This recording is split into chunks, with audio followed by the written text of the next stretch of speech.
Hi guys, welcome to another video. I'm going to continue on with Tales from the Crypt. This is season 2, episode 7. It's called The Sacrifice. One of my favorite episodes. It didn't make my top 10, but it's somewhere in the top 20 for sure. I've always enjoyed this one. I give it about an 8 on 10. Yeah, so The Sacrifice, man. It aired May 15th, 1990.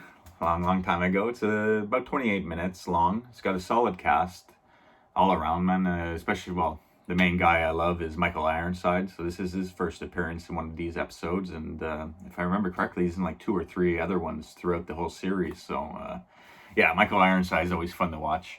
I guess around this time he had Total Recall. He was in Total Recall. So he started making a name for himself around this time, Michael Ironside.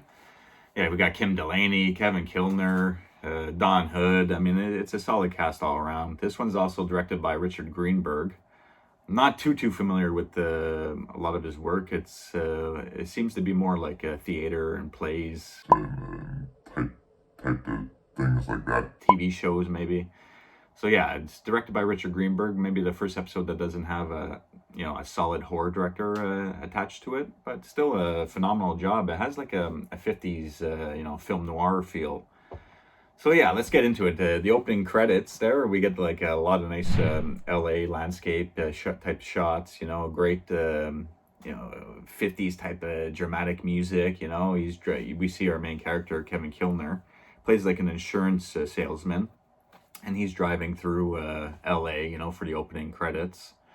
And finally, he pulls up to a big high-rise type of building, a really nice place, So he heads into the elevator. He pushes penthouse 1, and while the doors are closing, he sees someone's trying to run in. So he holds the door open for her, and it's Kim Delaney, and she pushes penthouse 2. So in the elevator, he's like, so how's your neighbor? She's like, excuse me, He's like, well, I noticed you pushed the penthouse, 2, and I'm going to penthouse 1. I was just wondering, if you know your neighbor, is he a nice guy or whatnot, So he's just trying to strike up a conversation with her in the elevator. And when the doors open, she goes to penthouse 2, he goes to penthouse 1. And that's where we meet Sebastian, Don, played by Don Hood. He's like a big tycoon millionaire living in the penthouse, of a big high-rise building. There's some nice scenes out on his balcony looking over LA at nighttime. Some really nice shots. I really enjoyed this episode.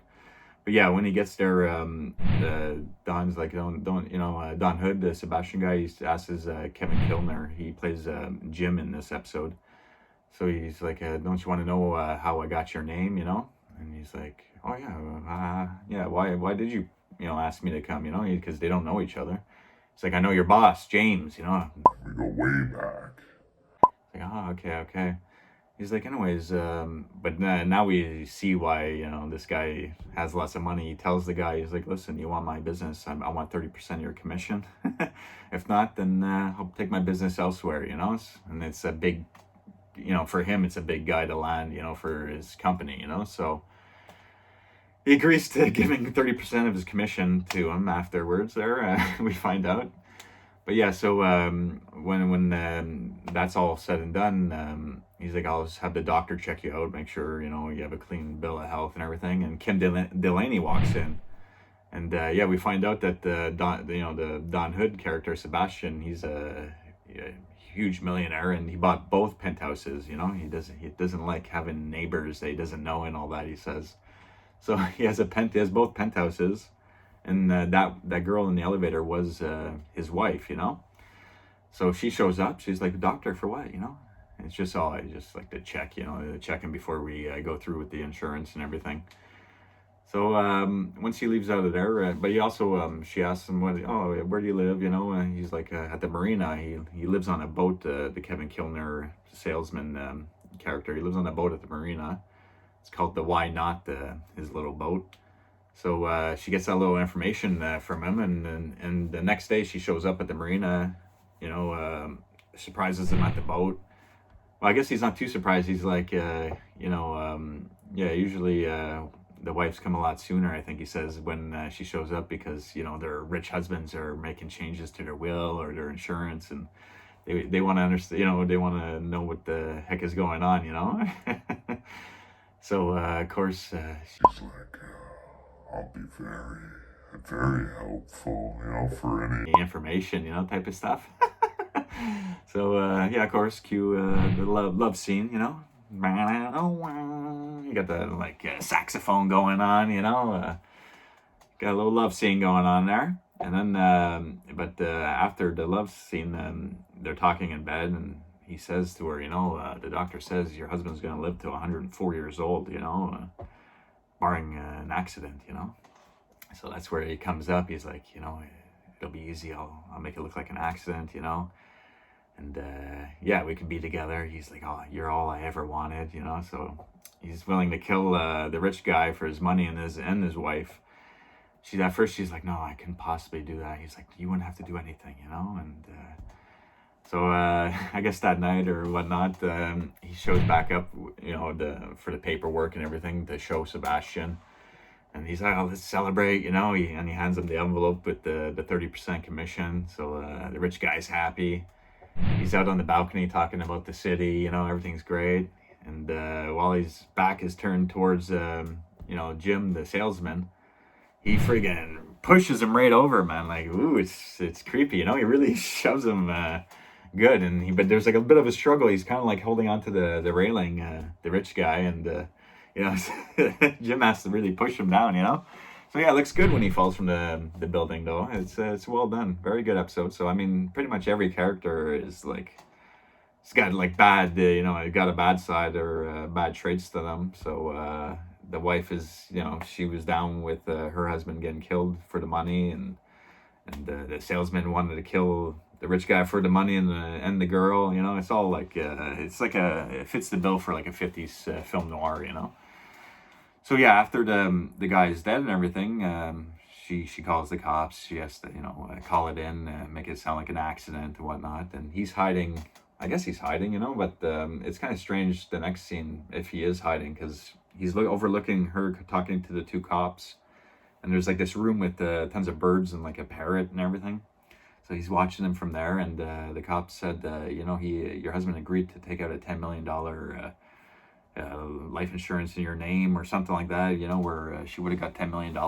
She's like, oh, really? And but you think, you're like, oh shit, like she missed out, but we find out after the cops leave that she's happy about that, because it doesn't give her a motive, to be a suspect, So if she knew she was going to get the 10 million, then the cops could have been like, oh, the wife probably pushed them because, he just switched something and she was going to get tons of money. But because the papers weren't finalized and all that, she was not going to get 10 million off his death. But I guess she gets some other stuff, I don't know. They don't go too crazy into detail, It's only a 28-minute episode. But yeah, so when the cops leave, they, start the love scene number 2 on the couch, But then they're interrupted, the doorbell rings. But this is the funny scene. If he's hiding from the cops, like, what if the cops were coming back, because he fixes his jacket, and he goes and answers the door. Maybe he should have, he's like, oh, fuck it. Maybe he should have been like, oh, maybe the cops are coming back. I'll hide in the room. You go answer the door. But he answers the door, and the guy who's just murdered, he shouldn't be, opening her door, He should be, like, laying low. But it's great, Michael. This is where Michael Ironside shows up. He plays the Jim the salesman's boss, and yeah, that's the guy Sebastian knew. The rich guy. He knew that guy, from the past. So he's like, yeah, the cops came and seen me. And they told me what happened because Kevin Kilner, Jim the salesman. He's like, was it reported on the news already? So he's like. Yeah, so he's like, no, the cops came and see me. Don't worry. I didn't say anything. But, like, he doesn't know anything anyways. That's what we think. But then we get Kim Delaney walks out, and she's like, what the fuck are you doing here, Because they have a past, we find out. He explains that they were together, Michael Ironside and Kim Delaney, back in the day. And he introduced her to Sebastian, and just like that, she was the 4th Mrs. Fielding, he says, So, yeah, we find out they have a past, and we also find out, though, Ironside says, yeah, I wanted to be close to her, so I bought a condo across the way, and I watch her, because he gets the same floor, I think like the 15th floor, and he has a camera, and he watches her, and he takes pictures. So he's like, yeah, tonight I saw her. So, I got the camera out, and sure enough, Sebastian came out to walk out, get the look out at the view. And I got pictures of him just for old time's sake. And then sure enough, you show him. Got some good pictures of that too. So yeah, he says he made copies, and he's kind of like blackmailing them. He's like, well, what do you want? Jim the salesman asks him. It's like, I want Kim Delaney. I want to share her from. He wants her from dusk till dawn. So strange, man. It's like, what the fuck, And it's like, but they have no choice, Unless they, unless, he's gonna hand in the pictures, and get them busted, unless they want to spend their lives in jail, they have to share Kim Delaney. So yeah, while she's out with because he gets, Ironside gets her at nighttime, and so friggin' Jim the salesman's at the penthouse, and he's having flashbacks of everything that happened.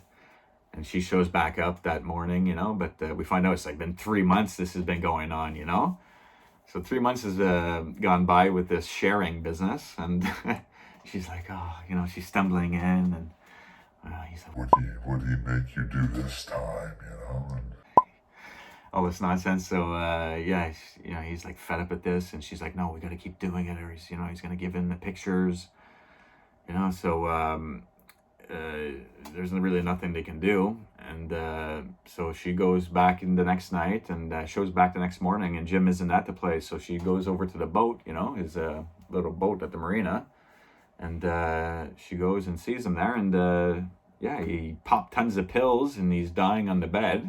He committed suicide.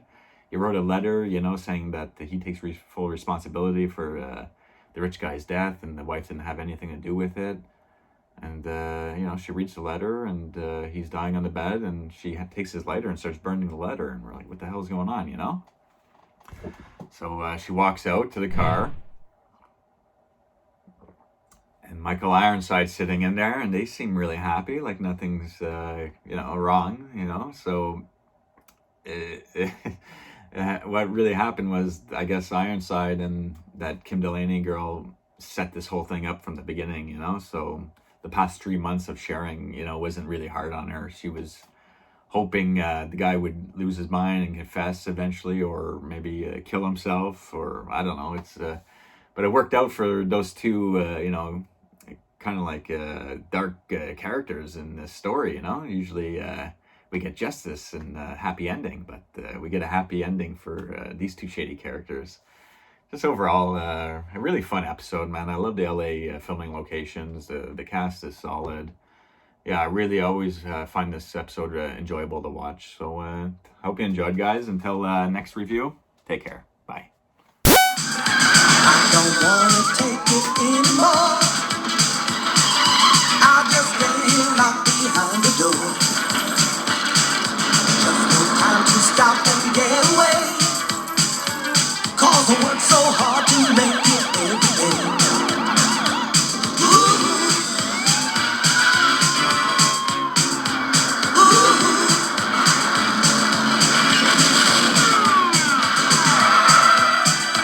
Nah, man, that ain't me. I'm from Buffalo.